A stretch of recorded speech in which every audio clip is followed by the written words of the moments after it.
সব ভেঙে শেষ করে ফেলছে উত্তরাতে একদম। আমরা এখন আছি উত্তরা স্কোয়ারে।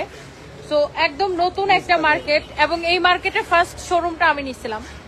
এবং দেখেন ভেঙে কি করছে অবস্থাটা, এগুলা সব হচ্ছে আপনার মানে সন্ত্রাসী কর্মকাণ্ড। বাট আমরা আসলে মানে খুবই দুঃখজনক যে ব্যবসায়ীদেরকে এখানে আপনার শত শত ব্যবসায়ীদের স্বপ্ন সবকিছু শেষ করে ফেলছে।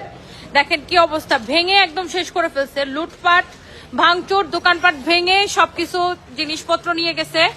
তো এখানে এটা ইচ্ছাকৃতভাবে একটা মব তৈরি করে পুরো মার্কেটটাকে ভেঙে ফেলছে। আমার মনে হয় পুরো দেশের মানুষের এটা দেখা উচিত। যে আমি একটু বাইরে থেকে দেখাই যে নামটা ভেঙে ফেলছে, যেটা একটু দেখাও।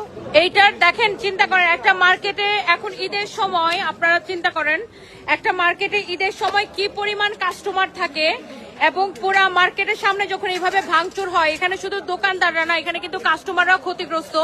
কাস্টমাররা আহত হয়েছে, অনেক কাস্টমার আহত হয়েছে, অনেক বাচ্চারা আহত হয়েছে, বয়স্ক মানুষজন আহত হয়েছে।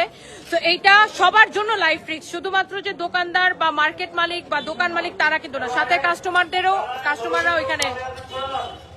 কাস্টমাররাও কিন্তু এখানে মানে হচ্ছে যে আপনার আহত হয়েছে। সো এই যে ব্যাপারটা, আমার কাছে মনে হয় এটা প্রশাসনের ভালো করে খোদায় দেখা উচিত। লাইফটা শেষ করি আমরা।